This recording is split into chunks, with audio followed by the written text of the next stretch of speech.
बिस्मिल्लाहिर्रहमानिर्रहीम, अस्सलाम वालेकुम, वेलकम बैक। और लेक्चर नंबर 46 में आज हम देखेंगे Amazon elastic file system EFS क्या होता है हमारे पास की।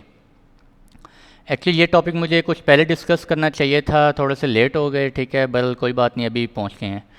तो इलास्टिक फ़ाइल सिस्टम हमारे पास क्या होता है जी, एक फ़ाइल सिस्टम होता है, आप कह लें कि एक स्टोरेज है, ठीक है। जिस तरह हम लोगों ने स्टडी किया था, EBS स्टडी किया था, एक स्टोरेज होता है हमारे पास, S3 स्टडी किया था, इसी तरह एक हमारे पास इलास्टिक फ़ाइल सिस्टम भी स्टोरेज होता है, ठीक है जी। क्या होता है, कैसे यूज़ होता है, ये सारा डिटेल से भी देखेंगे। और नेक्स्ट लेक्चर जो है वो इंशाल्लाह मैं सोच रहा हूँ वो डिफरेंसेस इसके डिस्क्राइब करूँ, EFS elastic file system, EBS elastic block storage और S3 सिंपल स्टोरेज सर्विस। इन तीनों स्टोरेजेस पे मैं आपको डिफ्रेंशिएट करके बताऊंगा किसको कहाँ कब कैसे यूज़ करते हैं, ठीक है।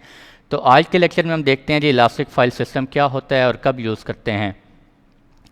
Amazon EFS provides simple, scalable, elastic file storage for use with AWS cloud services and on-premises resources. AWS के ऊपर हमारे पास जो EC2 EFS जो है वो सिंपल है, स्केलेबल है और इलास्टिक फाइल स्टोरेज सर्विस है। Date can be use with AWS cloud services, आप EC2 के साथ इसको कनेक्ट कर सकते हैं। एंड एक इसका एक और एज है, वो क्या बेनिफिट है कि आप इसको ऑन प्रेमिसेस जो आपके सर्वर्स हैं उनके साथ भी कनेक्ट कर सकते हैं। हालांकि अभी तक हमने EBS देखा था और S3 स्टोरेज सर्विस देखी थी, उनको हम ऑन प्रेमिसेस के साथ कनेक्ट नहीं कर सकते, जबकि EFS को हम ऑन प्रेमिसेस के साथ भी कनेक्ट कर सकते हैं। एक स्टोरेज सर्वर है सिंपल, ठीक है जी, स्टोरेज सर्विस है। It is easy to use and offer the simple interface that allows you to create and configure file systems quickly and easily. Simple interface होता है। वेब के ऊपर आप AWS मैनेजमेंट कंसोल में जाएंगे, कंसोल में जाके आप सिंपल EFS का ऑप्शन सेलेक्ट करेंगे स्टोरेज में जाके, और वहाँ पे जाके आप एक EFS क्रिएट कर सकते हैं।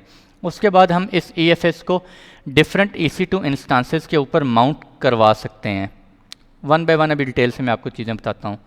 AWS EFS is built to elastic scale on demand without disrupting applications growing and shrinking automatically। अच्छा, EFS का हमारे पास सबसे बड़ा एडवांटेज क्या है जी, EFS का जो है वो हमें साइज़ डिस्क्राइब नहीं करना पड़ता, अनलिमिटेड स्टोरेज है।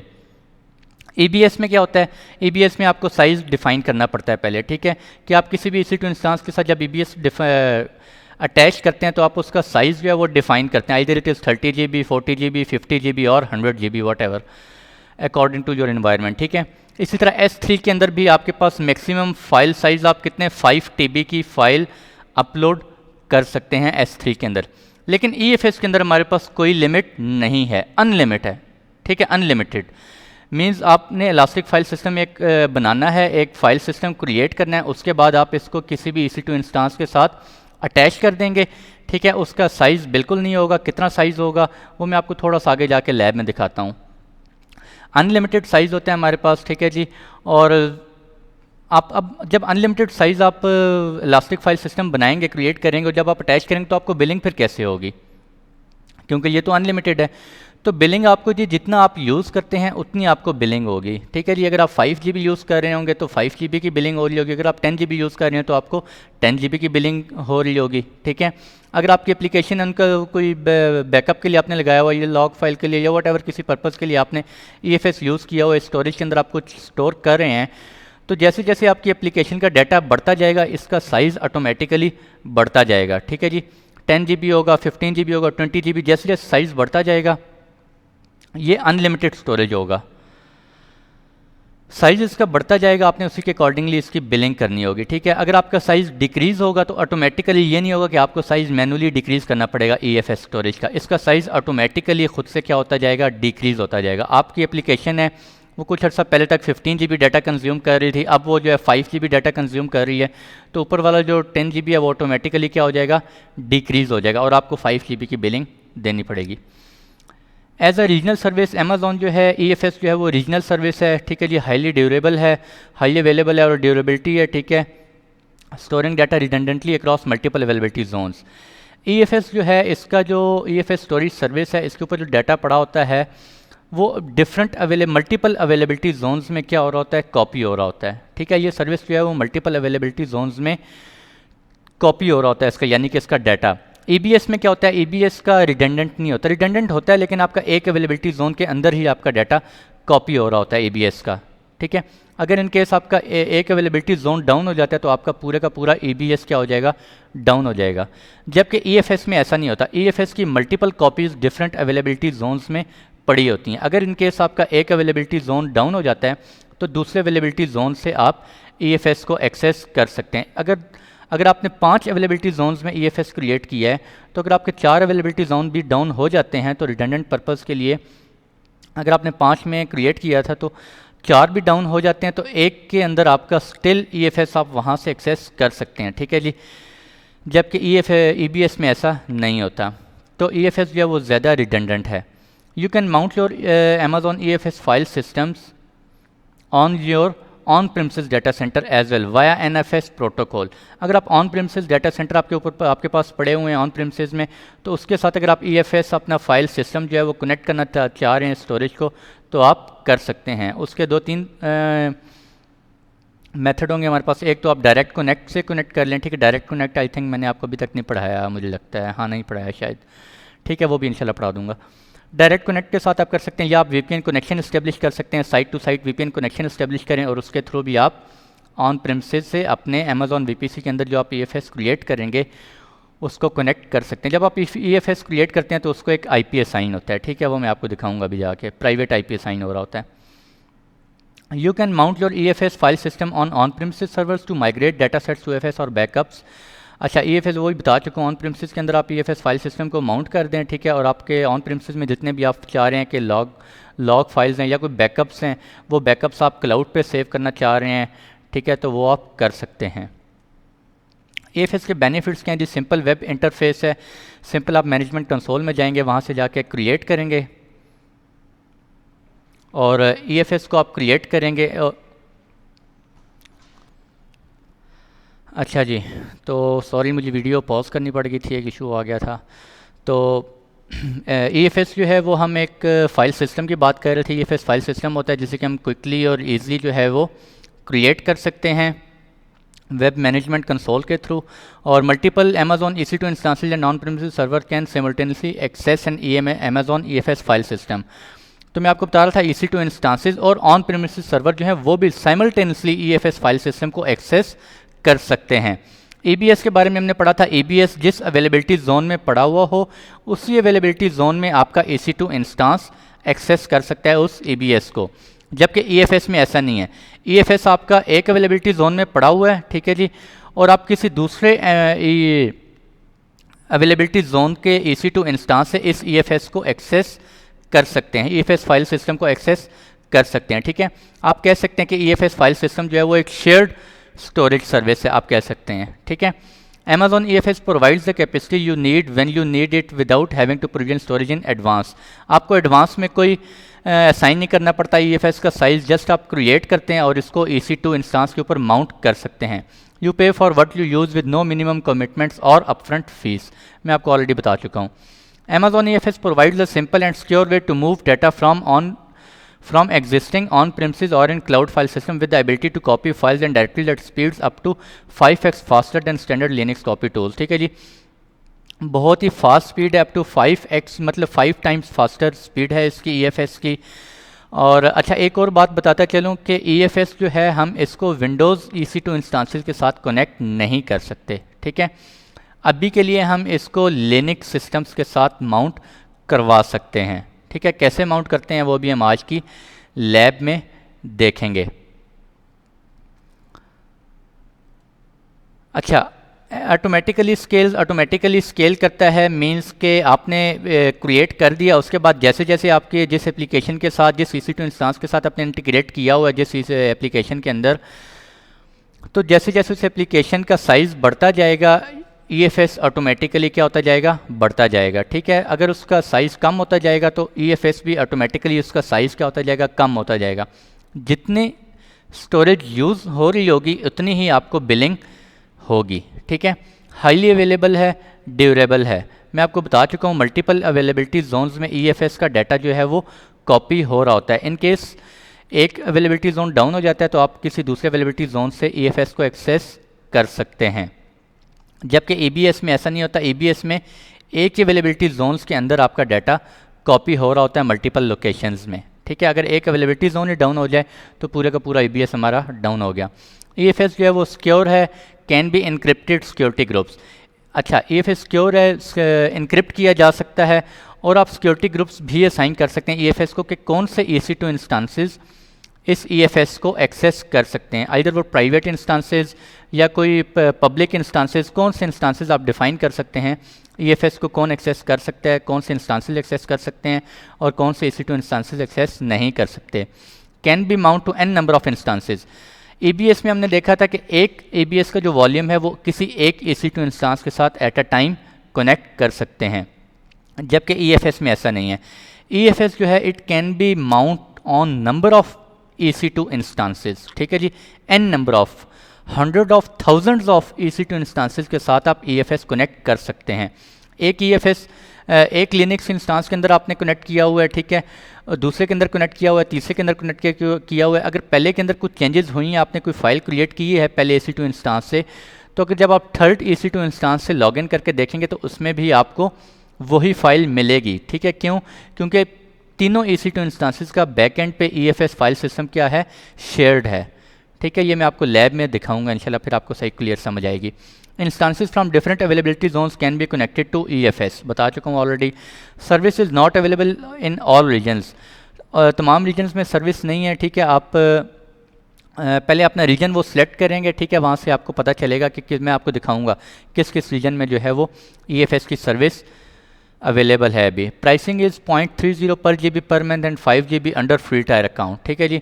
1 GB अगर आप यूज़ कर रहे हैं तो 0.30, जैसे जैसे आपका साइज़ बढ़ता जाएगा उसी के अकॉर्डिंगली आपको बिलिंग होगी मंथली बेसिस पे। तो चलते हैं जी अपनी लैब की तरफ चलते हैं और EFS जो है वो क्रिएट करते हैं। मैंने AWS मैनेजमेंट कंसोल में लॉगिन कर लिया है, ठीक है जी। AWS मैनेजमेंट कंसोल में लॉगिन करने के बाद एक दो चीज़ें आपको बताता चलूँ आज न्यू। ये आप देख रहे हैं साइन पिन का, यहाँ पे आप क्लिक करेंगे। अच्छा, हम हर दफ़ा क्या करते हैं, सर्विसेज पे क्लिक करते हैं, सर्विसेज पे यहाँ पे क्लिक करते हैं और यहाँ से जाके हम सर्विसेज को क्या कर रहे होते हैं, फाइंड आउट कर रहे होते हैं, ठीक है। आप चाहते हैं कि यार मैं जब मैनेजमेंट कंसोल ओपन करूँ तो मेरे यहाँ पे जो जिनको मैं बहुत ज़्यादा फ्रिक्वेंट एक्सेस कर रहा होता हूँ वो यहाँ पे मुझे शो हो जाए, मैं उस सर्विस पे क्लिक करूँ और वो सर्विस ओपन हो जाए, ठीक है। तो वो आप उनको क्या कर सकते हैं, पिन कर सकते हैं। यहाँ पे आप पिन पे क्लिक करेंगे और जिन जिन सर्विसेज को आप पिन करना चाहते हैं उनको सेलेक्ट करें यहाँ से, ठीक है। फॉर एग्जांपल मैंने EC2 और S3 को किया हुआ है शायद, ठीक है। आप किसी और को कर लें, VPC कर लेते हैं, ठीक है। ये VPC किया। अच्छा, मैं स्क्रीन थोड़ी सी बड़ी करता हूँ और उसके बाद देखते हैं। पेन पे क्लिक करें, मीडिया लाइव,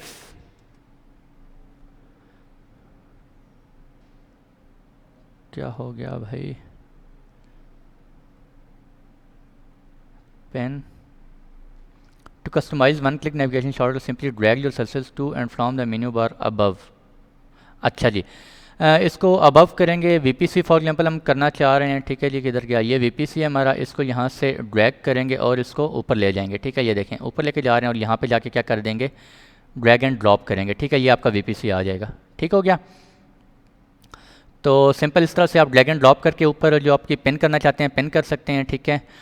और अभी चलते हैं हम अपनी सर्विस के अंदर, सर्विस पे क्लिक करते हैं और यहाँ पे आप इसको स्क्रॉल डाउन करेंगे, स्क्रॉल डाउन करेंगे। ये स्टोरेज में हम S3 देख चुके हैं, ग्लेशियर देख चुके हैं, स्टोरेज गेटवेज देख चुके हैं, EFS हमारा रह गया। EFS के ऊपर आप क्लिक करेंगे। जब EFS के ऊपर क्लिक करेंगे तो यहाँ पे आप पहले रीजन सेलेक्ट करें। रीजन में देखें अगर आप तो सिर्फ ये वाले रीजन्स हैं जो आप शो हो रहे हैं, बाकी जो हैं वो ग्रेड आउट हुए हैं, इनके अंदर EFS की सर्विस अवेलेबल नहीं है, ठीक है। तो नॉर्थ वर्जीनिया पे EFS की सर्विस अवेलेबल है। Amazon EFS file system provides file storage for use with your EC2 instances, ठीक है। आप EC2 इंस्टांसेस के अंदर इनको माउंट कर सकते हैं। फाइल सिस्टम क्रिएट करते हैं जी, किसके अंदर आप क्रिएट करना चाह रहे हैं, कौन से VPC के अंदर आप, अगर आपका कोई डिफ़ाइन आपने किया हुआ VPC क्रिएट किया हुआ है उसके अंदर करना चाह रहे हैं। मैं डिफ़ॉल्ट के अंदर VPC के अंदर अभी EFS को क्रिएट करना चाह रहा हूँ, ठीक है। अच्छा, इस रीजन के अंदर मेरे पास नॉर्थ वर्जीनिया रीजन के अंदर मेरे पास कितने अवेलेबिलिटी जोन्स हैं जी, 6 अवेलेबिलिटी जोन्स हैं। आप 6 अवेलेबिलिटी जोन्स के अंदर करना चाह रहे हैं, 6 के अंदर कर सकते हैं, ठीक है। मैं इसको भी क्या करना चाह रहा हूँ, सिर्फ 3 अवेलेबिलिटी जोन्स के अंदर क्रिएट कर देता हूँ, 1E, ठीक है। 1A 1B और 1C भी चलें कर लेते हैं जी। ठीक है जी, 3 अवेलेबिलिटी जोन्स के अंदर मैं क्रिएट करना चाह रहा हूँ। सिक्योरिटी ग्रुप बाय डिफ़ॉल्ट, अभी इसको आगे जाके मैं आपको बताता हूँ सिक्योरिटी ग्रुप का, यानी कि मैं इस रीजन के अंदर 3 अवेलेबिलिटी जोन्स में EFS को क्रिएट कर रहा हूँ for redundancy purpose. Next step करें तो नेक्स्ट स्टेप में आप यहाँ पे की वैल्यू आप नेम दे सकते हैं। मेरा कोई ये वेब सर्वर है, वैल्यू उसकी नेम दे लें, सर्वर ये वेब सर्वर है, ठीक है। कोई और की वैल्यू जो भी आप, ये टैगिंग आप कर सकते हैं, यानी कि टैगिंग मैंने आपको बताई हुई है। आप बता सकते हैं कि यार मेरे 3 वेब सर्वर हैं, उन तीनों का यहाँ पे दे दें, web server 1, web server 2, web server 3, तीनों की यहाँ पे वैल्यू आप ऐड करते जाएं। ठीक है जी, आप टैग्स ऐड कर सकते हैं और आप, ताकि आपको पता चल रहा हो कि ये वाला EFS इन 3 वेब सर्वर्स के साथ कनेक्ट है। अगर आपके इन्वायरमेंट में मल्टीपल वेब सर्वर चल रहे हैं, ठीक है, और डिफरेंट वेब सर्वर के साथ डिफरेंट EFS कनेक्टेड है, तो आप यहाँ पे टैगिंग कर सकते हैं। आपको मैंने अच्छी तरह बताया हुआ है टैगिंग का। जनरल पर्पज़ यूज़ करना चाह रहे हैं या मैक्सिमम इनपुट आउटपुट के लिए, अगर आपके थाउजेंड्स ऑफ EC2 इंस्टांसेस हैं तो फिर आप मैक्सिमम इनपुट आउटपुट यूज़ करेंगे। अगर नॉर्मल थोड़े इंस्टांसेस हैं तो फिर आप जनरल पर्पज़ अभी के लिए यूज़ कर सकते हैं। बर्स्टिंग प्रोविजन इनको जो है वो फॉर एग्जाम्पल अभी बाय डिफ़ॉल्ट लेने दें, इनको हम डिटेल में बाद में जाके देखेंगे। इनक्रिप्ट करना चाह रहे हैं, ठीक है जी, enable encryption of data at rest, आपका डाटा जो भी EFS के अंदर पड़ा हो वो इनक्रिप्टेड फॉर्म में रखना चाह रहे हैं तो आप इस ऑप्शन को चेक कर सकते हैं। मैं भी इनक्रिप्टेड नहीं करना चाह रहा। नेक्स्ट करते हैं जी, और create file system. File system अभी हमारा क्रिएट हो जाएगा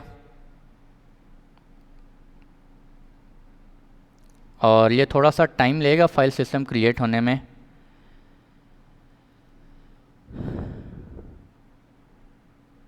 अच्छा, ये देख सकते हैं you have created a file system and you can mount your file system from EC2 instance with. अच्छा, ये वाला प्रोटोकॉल यूज़र होता है NFS 4.1, फाइल सिस्टम यूज़र होता है, सॉरी, ठीक है। और आपको बता रहा है जी आप AWS डायरेक्ट कनेक्ट के साथ, डायरेक्ट कनेक्ट कनेक्शन के थ्रू आप जो है वो ऑन प्रेमिसेस के साथ भी कनेक्ट कर सकते हैं इस फाइल सिस्टम को। अगर आप EC2 माउंट करना चाह रहे हैं, ठीक है, EC2 इंस्टांस के ऊपर माउंट करना चाह रहे हैं इस फाइल सिस्टम को, तो क्लिक करें जी।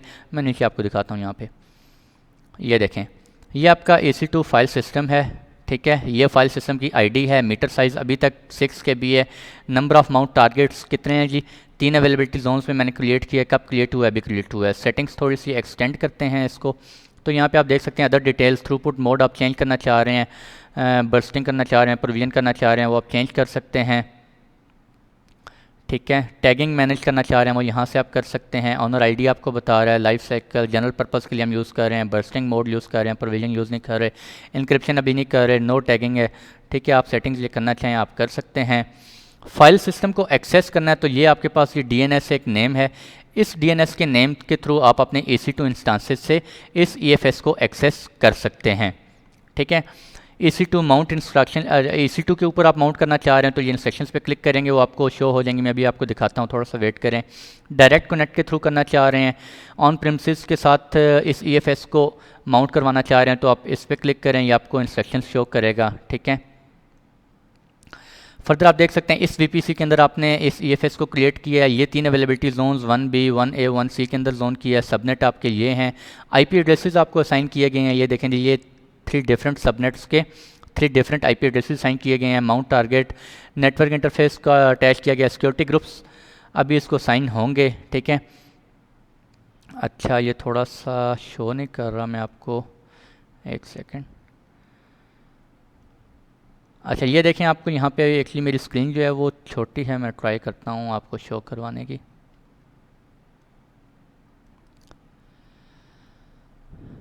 मैं आपको दिखाता हूँ,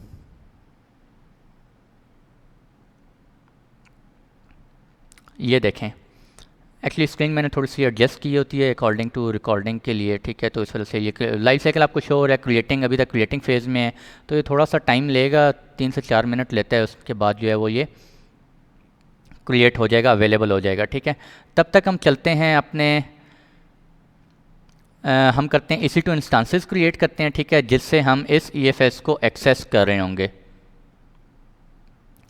तो चलते हैं जी वापस हम,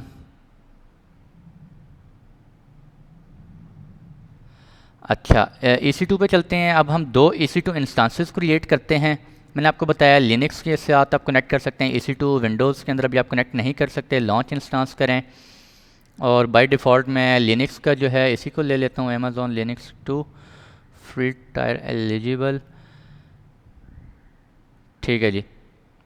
इसको सिलेक्ट कर लेते हैं और नेक्स्ट करते जाते हैं। ये आप लोगों को अच्छी तरह सारी सेटिंग्स पता हैं, ठीक है, मैं ज़रा डिटेल में नहीं जा रहा। और नंबर ऑफ़ EC2 इंस्टांसेस, एक सेकंड भैया, स्क्रीन आज मुझे बहुत क्यों तंग कर रही है इतना, ठीक है। ये आप देख सकते हैं नंबर ऑफ़ इंस्टांसेस 1। नेटवर्क इस सबनेट में आप किस सबनेट में किस VPC में क्रिएट करना चाह रहे हैं वो आप सेलेक्ट कर सकते हैं। अभी हमारे पास एक ही VPC है, जिस VPC के अंदर आपने EFS क्रिएट किया होगा उसी VPC के अंदर आपका EC2 इंस्टांस होना चाहिए। सबनेट, ठीक है, सबनेट मैं कहता हूँ 1A अगर मैं बाय डिफ़ॉल्ट करूँगा तो बाय डिफ़ॉल्ट में हो सकता है वो 1F सबनेट में बना दे, तो 1F से मुझे वो EFS एक्सेस नहीं होगा, इसलिए मैं क्या करता हूँ 1A में बनाता हूँ, ठीक है। यूज़ सबनेटिंग इनेबल्ड और बाकी सेटिंग बाय डिफ़ॉल्ट लेने देते हैं और नेक्स्ट करते हैं जी। ऐड स्टोरेज नेक्स्ट करते हैं, ये आप लोगों को पता है सब। सिक्योरिटी ग्रुप मैं कहता हूँ create a new security group या एग्जिस्टिंग सिक्योरिटी ग्रुप, चलेंगे न्यू सिक्योरिटी ग्रुप क्रिएट कर लेते हैं और उसमें हम SSH 22 इनेबल करवा देते हैं, ठीक है जी। ये आप लोगों को अच्छी तरह पता है मैं क्या कर रहा हूँ, ठीक है। लॉन्च करें, लिनक्स पेयर मेरे पास ऑलरेडी पड़ा हुआ है, मैं इसी को लॉन्च कर लेता हूँ, ठीक है। ये हमने क्या किया, 1A के अंदर एक EC2 इंस्टांस क्रिएट किया है। इसी तरह हम दोबारा जाते हैं EC2 और एक और EC2 इंस्टांस क्रिएट करते हैं। ये थोड़ा मैं जल्दी में कर रहा हूँ, इसलिए कर रहा हूँ क्योंकि आप लोगों को ये सारी चीज़ें अच्छी तरह ऑलरेडी पता हैं। लॉन्च इंस्टांस पे क्लिक करते हैं जी, ठीक है, सिलेक्ट और कन्फिगर नेक्स्ट। यहाँ पे मैं क्या करता हूँ, नेटवर्क है वही मेरा VPC डिफ़ॉल्ट VPC है। सबनेट में क्या सिलेक्ट करूँगा, 1B और 1C, क्योंकि जिन सबनेट्स के अंदर मैं फिर बता रहा हूँ EFS पड़ा हुआ है उन्हीं सबनेट्स के अंदर आप EC2 इंस्टांसेस को लॉन्च करेंगे, ठीक है जी। ऐड स्टोरेज कर लेते हैं और नेक्स्ट सेलेक्ट एन एग्जिस्टिंग कर लेते हैं। अभी हमने एक SSH क्रिएट किया है, दिस वन, लॉन्च कर लेते हैं, ये भी लॉन्च हो गया, ठीक है जी। ये थोड़ा सा टाइम लेंगे और एक और चलें EC2 इंस्टांस हम क्रिएट कर लेते हैं, जो कि मैं आपको बताऊंगा। वो हम EC2 इंस्टांस किसी और अवेलेबिलिटी जोन में क्रिएट करते हैं और वो भी आपको शो करवाते हैं कि वहाँ से आपको क्या आइदर EFS एक्सेस होगा या नहीं होगा, ठीक है जी। रियल टाइम एग्जांपल प्रैक्टिस हो जाएगी, चलें नेक्स्ट। VPC बाय डिफ़ॉल्ट और सबनेट 1F कर लेते हैं। 1F के अंदर मेरा EFS एग्जिस्ट नहीं करता, ठीक है जी। तो चेक करते हैं क्या वहाँ से मैं एक्सेस होगा या नहीं होगा EFS। लॉन्च दिस, ठीक हो गया। तो चलते हैं जी EC2 ये थोड़े से भी टाइम लेंगे तीनों।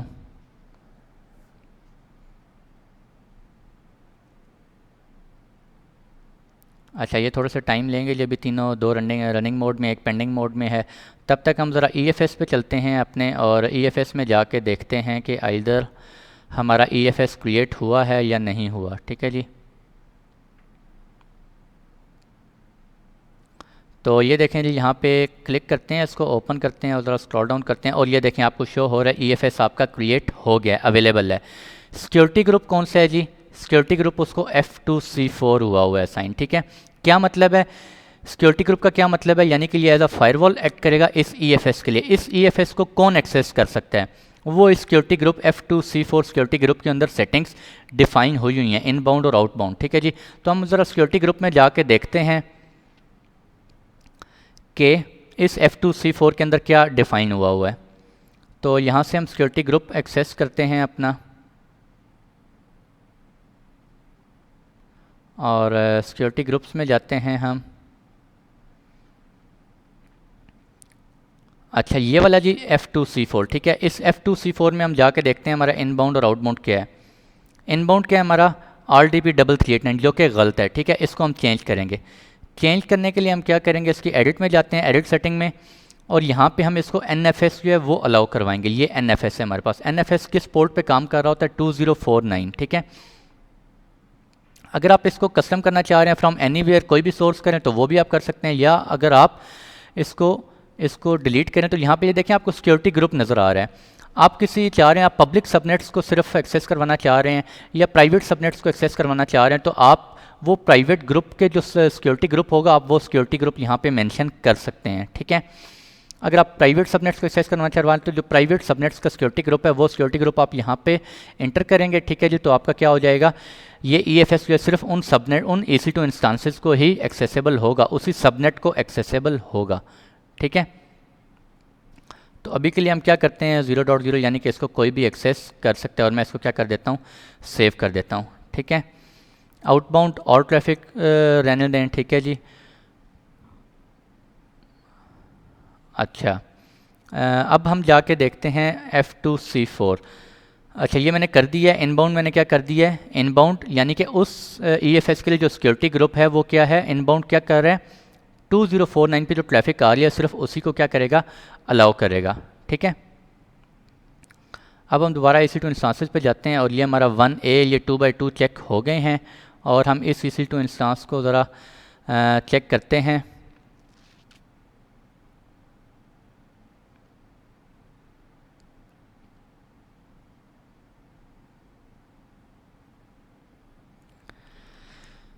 तो ये देखें जी 1A के अंदर आप ये चेक कर सकते हैं 2x2 चेक्स कंप्लीट हो गए हैं। तो हम ज़रा इसको कनेक्ट करने की कोशिश करते हैं।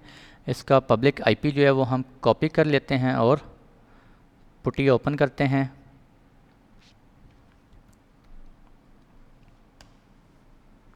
पुटी ओपन करने के बाद यहाँ पे आप वेबसाइट, ये सारा आपको पता होगा। ठीक है, जिस तरह से ये सारी चीज़ें बड़ी डिटेल से शुरू के लेक्चर्स में मैंने बताई हुई हैं, तो मैं अभी ज़रा इतनी ज़्यादा डिटेल में नहीं जाऊँगा दोबारा से।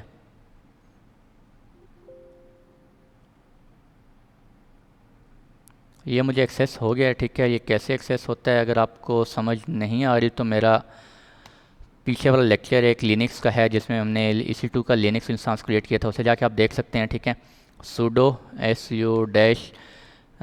इसको मैं कर लेता हूँ, रूट से लॉगिन कर लेता हूँ, मैं रूट में चला जाता हूँ। ठीक है, ये मैं रूट में आ गया, और अब जाके हम देखते हैं, अब हम क्या करना चाहते हैं, EFS को एक्सेस करना चाहते हैं। तो EFS को हम एक्सेस कैसे करेंगे, आप दोबारा क्या करें, इसमें जाएं, सर्विसेज, EFS को एक्सेस करें, वहाँ पे जाके इंस्ट्रक्शंस नोट करें कि आपने EFS को कैसे माउंट करवाना है। ठीक है जी, यहाँ पे आप स्क्रॉल डाउन करें तो ये आपको शो कर रहा है Amazon EC2 माउंट इंस्ट्रक्शंस। ठीक है, ये देखें, ये सारा आप डिटेल से पढ़ सकते हैं। सबसे पहले आप क्या करेंगे, अगर Amazon लिनक्स इंस्टांस से आप कनेक्ट किए हुए हैं तो ये वाली कमांड रन करेंगे। ये क्या करेगा, EFS माउंट हेल्पर एक इंस्टॉल कर देगा, EFS माउंट हेल्पर। ठीक है जी, अगर आप यूबंटू या एंटरप्राइज रेड हैट लिनक्स वगैरह कर रहे हैं तो आप ये वाली कमांड्स रन करेंगे। ठीक है, मैं भी क्या कर रहा हूँ, Amazon लिनक्स यूज़ कर रहा हूँ, तो मैं इस कमांड को क्या करूँगा, रन करूँगा। ठीक है जी, कॉपी कर लेते हैं और ये इंस्टॉलेशन कंप्लीट हो गई, इसने कर ली। ठीक है, ये आप डिटेल से पढ़ सकते हैं। ठीक है, आपको सारी एक सिंपल समझ आता जाएगा, कोई बड़ी रॉकेट साइंस नहीं है। अच्छा, आप इसको कहाँ पे माउंट करवाना चाह रहे हैं EFS को, मैं क्या करता हूँ, एक डायरेक्टरी क्रिएट कर लेता हूँ, sudo मेक डायरेक्टरी EFS, एक डायरेक्टरी क्रिएट कर लूँगा। ठीक है जी, EFS की एक डायरेक्टरी क्रिएट हो जाएगी। ये देखें, EFS की एक डायरेक्टरी क्रिएट होगी मैंने, और उसके ऊपर अब मैं क्या करूँगा, इस इस EFS को क्या करूँगा, माउंट करवाऊँगा। पहले मैं आपको एक और चीज़ दिखवा लूँ, DF-H करें तो हम क्या देख सकते हैं, यहाँ पे हम एक अपना हार्ड डिस्क का साइज़ देख सकते हैं। ठीक है जी, मेरा अभी तक मेरे पास कितना साइज़ है ये आप चेक कर सकते हैं। EC2 का जो मेरा बाय डिफ़ॉल्ट होता है वो कितना होता है, 8 GB होता है। ये 7 GB आप देख रहे हैं जो कि असाइन हुआ है, और बाकी ये कुछ डिवाइड हुआ है। ये कहाँ पे माउंट हुआ है, /dev/xvd है। जब आप लिनक्स इंस्टांस इंस्टॉल कर रहे होते हैं तो वहाँ पे आप देख सकते हैं वो /dev/xvd के ऊपर रूट डायरेक्टली इंस्टॉल कर रहा होता है। ठीक है, अभी यहाँ पे देखें आपको EFS कोई नज़र नहीं आ रहा, मैं अभी EFS के ऊपर क्या करूँगा, माउंट करवाऊँगा। ठीक है, तो यूज़ दिस हमने कर लिया, एक डायरेक्टरी क्रिएट कर ली। अगर आप using the mount EFS mount help करना चाह रहे हैं, ठीक है, आप ये कर सकते हैं। इंक्रिप्शन करना चाह रहे हैं, ठीक है, ये कर सकते हैं। NFS क्लाइंट के थ्रू करना चाह रहे हैं तो आप क्या करेंगे, ये करेंगे दिस। ठीक है, ये सारा आप डिटेल से पढ़ सकते हैं। एक एक चीज़ यहाँ पे लिखी हुई है, मैं इसको Ctrl+C करूँगा और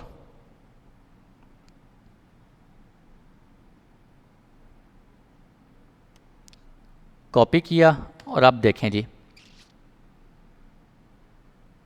ये देखें मेरे पास क्या हो गया है, EFS जो है वो इस EC2 इंस्टांस के ऊपर माउंट हो गया। मैं अब इस EC2 इंस्टांस के ऊपर जितना भी डाटा कॉपी करना चाहूँ, इस लोकेशन के ऊपर मैं EFS के ऊपर कॉपी करना चाहूँ, अपना राइट करना चाहूँ, मैं सब कुछ कर सकता हूँ। ठीक है, दोबारा DF- एच की कमांड रन करते हैं और देखते हैं जी।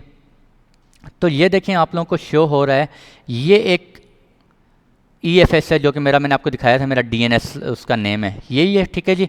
और ये देखें आपको ये कहाँ पे हुआ है, /root/EFS, इसके ऊपर आपने माउंट करवाया है। अगर आप ऊपर देखें तो यहाँ पे आपको ये चीज़ शो नहीं हो रही थी। और अगर आप साइज़ देखें तो ये आपको शो कर रहा है 8E क्या होता है जी, गीगा, टेरा, पीटा, एक्सा, यानी कि 8 एक्सा तक साइज़ आपको, ऑलमोस्ट अनलिमिटेड आप कह लें, ठीक है। लेकिन फिर भी अमेज़ॉन ने जो है इसको डिफ़ाइन किया हुआ है अप टू 8 एक्साबाइट, 8 एक्साबाइट तक साइज़ आप इस पर डाटा जो है वो सेव कर सकते हैं। ठीक हो गया जी। तो अब हम चलते हैं दूसरे अपने EC2 इंस्टांस के ऊपर, उस पर जाके कनेक्ट करते हैं।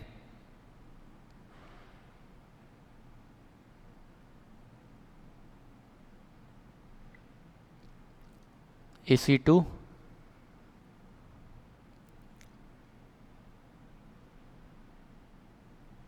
और ये मेरा 1B में है। 1B में मैं यहाँ से पब्लिक IP जो है वो कॉपी कर लूँ और एक और सेशन ओपन करते हैं हम, दिस वन,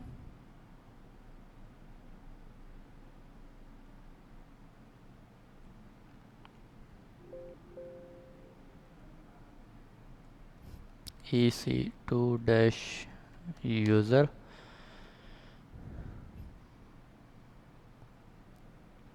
और sudo su-, ठीक है जी।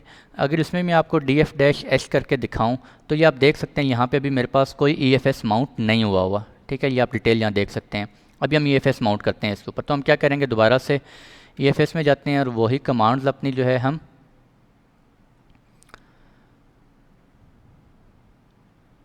EFS में आ गए और यहाँ पे आके हमने ये देखें, ये मेरा DNS नेम है जो कि वहाँ पे माउंट हुआ था, ठीक है। दोबारा से मैं ये यूटिलिटी पहले इंस्टॉल कर लेता हूँ। अच्छा, सूडो इसमें लगा हुआ है, मैंने ऑलरेडी सूडो कर लिया है, लेकिन कोई प्रॉब्लम नहीं है, इससे कोई फ़र्क नहीं पड़ता। और उसके बाद हम क्या करेंगे, एक डायरेक्टरी क्रिएट करेंगे, ठीक है। आई होप कि आप लोगों को समझ आ रही होगी। इसके लिए थोड़ा सा आपका बैकग्राउंड लिनक्स से रिलेटेड होना चाहिए, तभी आप लोगों को समझ आ रही होगी ये क्या हो रहा है।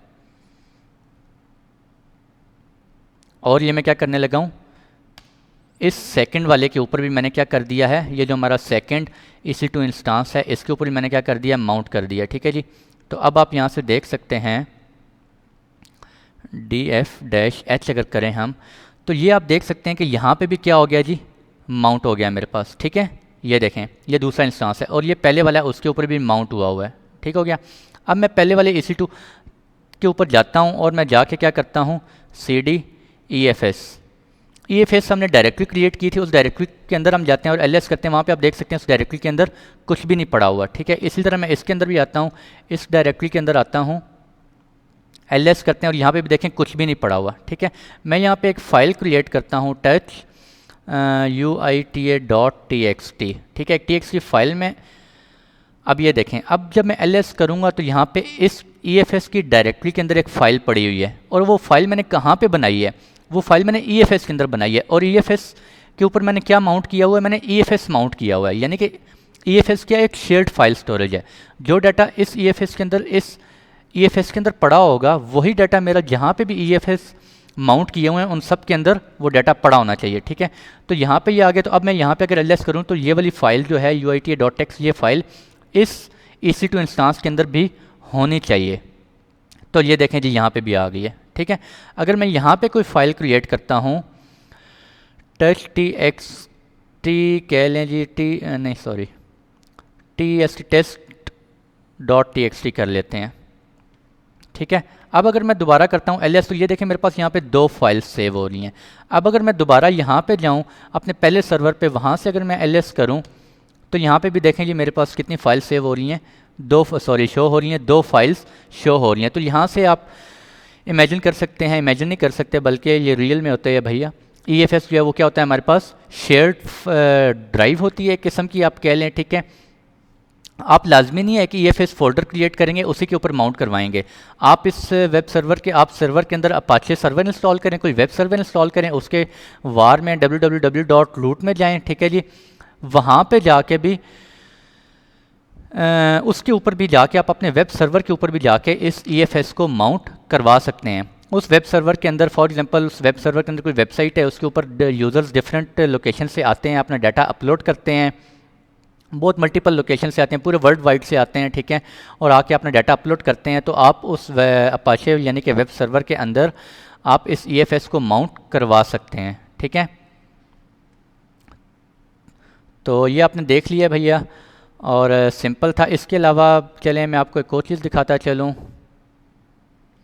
कि जो हमने थर्ड EC2 इंस्टांस क्रिएट किया था वो हमने कौन से अवेलेबिलिटी जोन में किया था, F में, यानी कि उस अवेलेबिलिटी जोन में हमारे पास EFS नहीं है। तो क्या हम वहाँ से एक्सेस कर सकते हैं या नहीं कर सकते, तो ये भी देख लेते हैं।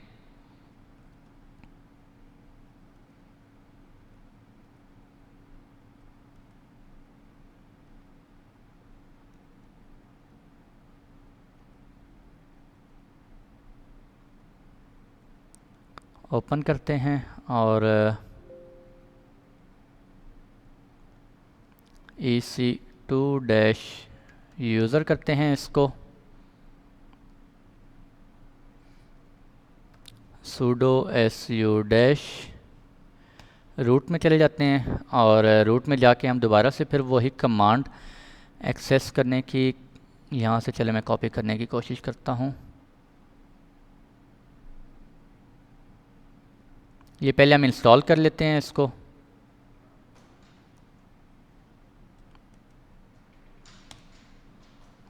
ठीक है, ये इंस्टॉल कर लिया, और इंस्टॉल करने के बाद अब हम दोबारा क्या करते हैं, पहले मैं आपको df-h करके दिखा लेता हूँ।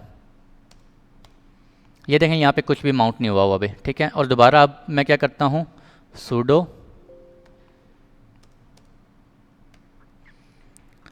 mkdir EFS, आप कुछ भी कर सकते हैं, ठीक है। मैं EFS डबल एस कर देता हूँ, नो इशू, ठीक है। अब इसके ऊपर अगर मैं माउंट करवाना चाहता हूँ तो क्या मैं माउंट कर सकता हूँ या नहीं कर सकता।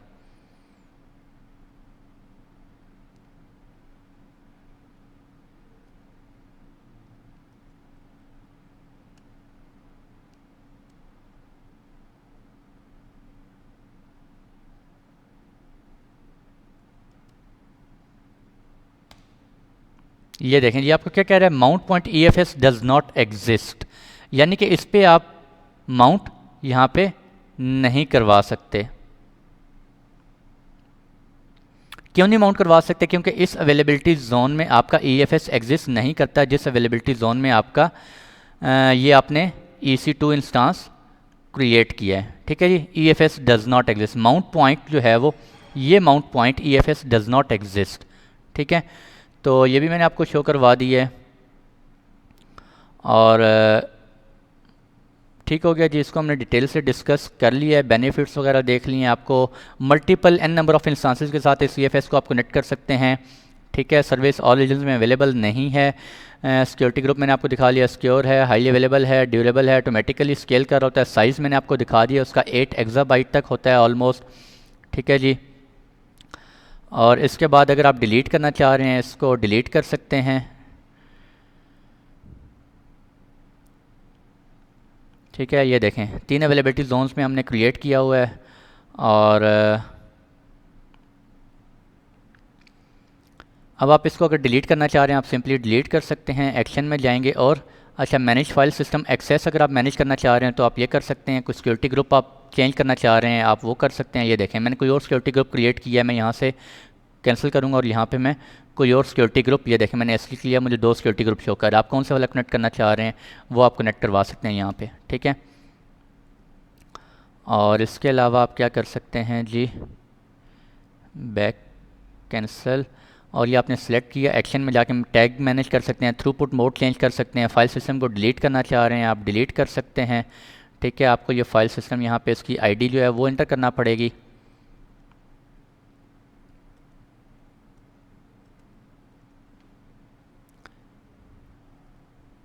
और यहाँ पे आप डिलीट फाइल सिस्टम पे क्लिक करेंगे और ये आपका फाइल सिस्टम क्या हो जाएगा, डिलीट हो जाएगा, ठीक है जी। तो EFS को आज हमने डिटेल से देखा है।